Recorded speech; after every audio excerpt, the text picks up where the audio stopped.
Hey guys, welcome to the Liberal Hive Mind, a channel solely focused on exposing the abundant hypocrisy of the left. I just did a piece on 60 Minutes on their slanderous attacks on Ron DeSantis, more importantly on Republican states. Notice how much of the news cycle is being focused on Florida, Texas, Georgia, all of the BS narratives and lies that are being pushed to create a narrative. It is a distraction. That's exactly what it is. All of these media companies all work together in sync to push the same narrative. And that narrative is, of course, Republican bad. But it's not just about Republican bad. What it's mainly telling you is don't look over here, please. For the love of God, don't divert your attention from what we're dangling in front of you and pay attention to what's going on in Democrat cities and Democrat states. And that's abject failure. A failure that's being highlighted by two things specifically. First, by police departments, as more and more officers start speaking out against the government, local officials, and city councils. As more and more police officers are leaving the force continuously, a trend that we've seen from 2020, which is now transitioning into 2021. Secondly, statistics, the numbers just don't lie. And of course, Democrat narratives and Democrat activist movements are falling flat on their faces as Democrat leaders are realizing they should have never defunded the police. And they're frantically trying to get millions of dollars back into the force and launching recruitment ads to try to undo the damage that they did to their own cities, their own constituents, and their own states. We got a lot to get into, but before we do, please make sure to leave a like, a comment, subscribe, share the video as much as possible. We're still shadow banned by the YouTube algorithm, hidden from non-subscribed viewers. And of course, with that out of the way, let's roll the tape. Alright folks, so let's first start off with the police backlash. Something we've seen for a while, but departments have had enough. None more than the Portland police. Budget cuts, city council among reasons why so many Portland police officers are leaving the force. Officers are leaving the Portland Police Bureau in droves, citing reasons such as city leadership, budget cuts, and protests, the Oregonian reports. Since July 1st, 115 police officers have left the Portland Police Bureau, 74 of which retired and 41 resigned, with an additional 2 resigning and 1 retiring at the end of April. Of those that left, 31 of which filled out the voluntary exit form. The exit forms obtained by the Oregonian highlighted a wide dissatisfaction with the Bureau. Many would not recommend a job there. One officer wrote that everyone was overworked, overwhelmed, and burned out. But the most scathing is this one right over here from Oregon Live. They mocked city leaders. They bemoaned the lack of true community-based policing. And they were all Portland officers and supervisors who chose to leave the state's largest police force in the last year. In 31 exit interview statements, the employees who turned in their badges or retired were brutally frank about their reasons for getting out. The community shows zero support. The city council are raging idiots in addition to being stupid. Additionally, the mayor and council ignore actual facts on crime and policing in favor of radical leftists and anarchists' fantasies. What's worse is PPB command lieutenant and above is arrogantly incompetent and cowardly, one retiring detective wrote. The only differences between the Titanic and the PPB, he continued, deck chairs and a band. The Democrats have completely lost control. They've lost control over law and order, and probably more importantly, they have completely lost their relationship with police officers, police departments, and more importantly, police unions. This is why last year in the 2020 election, we saw near unanimous support, 90+%, getting behind the president, and many police unions, for the first time in their history, actually supporting a presidential candidate instead of staying neutral. Police officers have had enough. I mean, do you blame him? And it shouldn't just be the police officers, but the people themselves who have had enough, as Democrat cities are being ran into the dirt by Democrat leaders. There's a moment that I was watching from a Seattle documentary just the other day. Me and my girlfriend were absolutely shocked at the reaction. Here's a constituent from Seattle taking it to her local government and saying, "What are you guys doing? We don't feel safe anymore on the streets." And look at the reaction from the politician. Property crime is committed, violence is committed, you need to call 911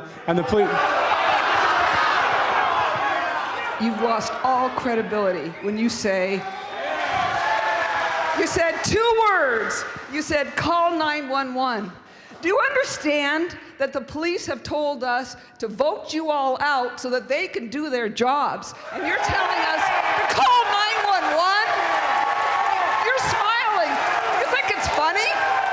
You think it's funny the way we're living? Just a smirk, a condescending smirk and smile. This right here, this imagery represents Democrat leadership and just politicians in general. That smirk, that feckless leadership, nonchalance, not even caring, despite the reality. And the reality is, massive one-year rise in homicide rates collided with the pandemic in 2020. From NPR, by the way, a left-wing source. Last year, an alarming increase in homicides left communities often in lockdown reeling as officials searched for answers. The answer was defunding the police before, which is actually what caused this. So no, they're not searching for answers, they are the problem. Democrats don't find solutions. Democrats are the catalyst to these issues. At the end of 2020, Chicago police reported more than 750 murders, a jump of more than 50% compared to 2019. By mid-December, Los Angeles saw a 30% increase over the last year with 332 homicides. There were 437 homicides in New York City by December 20th, nearly 40% more than the previous year. Take a look at the statistics, friends. Tucson up 38%, Washington up 19, New Orleans up 61, Kansas City 15, St. Louis 34, Dallas 23, Philadelphia 35, Boston 54, Oakland 37%, Greensboro 29, Las Vegas 14, Nashville 40.7, Minneapolis 72.3, Chicago 55, New York 39, Memphis 58.1. Notice, nearly every single city with massive spikes is a Democrat stronghold, many of which who defunded the police. You think that's bad? Oakland homicide rate surges by over 300% in 2021. 300%. Oakland, California is experiencing its deadliest year in decades as the city faces an unprecedented rise in violent crimes. The surge includes a 150% increase in carjackings, very similar to what we're seeing in Washington, D.C., a 115% increase in firearm-related assaults, and most disturbingly, however, Oakland is experiencing an over 300% increase in murders thus far in 2021. 30 people have been murdered in Oakland by mid-March 2021, a staggering increase from the 7 who were murdered by the same point in 2020. Welcome to the liberal utopia. Kamala Harris arrives on Air Force 2 in Oakland for a full day of scheduled stops with various local officials. Kamala Harris is in Oakland. Is she gonna say a single thing about the elephant in the room? Probably not. They're probably gonna focus on attacking Republicans, focus on pushing the narrative, probably talking a whole lot about voter suppression, not giving a hoot about the absolutely tragic loss of life, mainly minority loss of life within the city. It's a crime. It is a shame just how much these Democrats do not care. And of course, realizing just how wrong they were, Atlanta mayor to hire 250 police officers after homicides surged by 58%. This is something that we're seeing pretty much across Democrat cities who defunded their police departments as they're now scrambling to get funds allocated back in a desperate attempt to save their own behinds. As the city of Atlanta focuses on pushing out $100+ million spending spree with the MLB All-Star Game screwing over their own city and their own state, homicides are up. Violent crime is up in general, but the Democrats are focused on lying when it comes to politics and pitting people against each other. As the city of Portland, Oregon is experiencing the worst crime spree it's seen in decades at this point, what are the far lefties focused on? Portland High School delays vote on evergreen mascot because trees are racist. You gotta be kidding me. This is exactly what I mean. Now, obviously, this is hyperbole. It's a Portland high school. I get that. But the point that I'm trying to make is that Democrats focus on such petty, divisive things and never focus on the actual crux of the issue. That's what defund the police really was. Defund the police, create activism around the slandering of police officers instead of actually community building and fixing the issues that are the core affecting people's lives. They say Black Lives Matter, but seemingly don't care about the loss of life within minority communities. They don't care whatsoever. It's absolutely frustrating, and it's just an extension of Democrat incompetence, Democrat dereliction of duty, and the sinister Democrat agenda, which all mixes into one. There's a naivete, an emotional sensibility that's abused by the sinister actors, and it's a self-perpetuating cycle that accomplishes absolutely nothing. It's not just a coincidence that Democrat cities are at the top of nearly every negative index. Republican states are doing great when it comes to the COVID pandemic. Crime is not skyrocketing in the same way, where Democrat cities are failing on nearly every measurable statistic that there is. Now, that's the video that I got for you guys on this one. If you enjoyed it, please make sure to leave a like, a comment, subscribe, share the video as much as possible. We're still shadow banned by the YouTube algorithm, hidden from non-subscribed viewers. But now, like usual, I gotta get back to work. I want to thank you guys for watching this one, and I'll see you on the next one.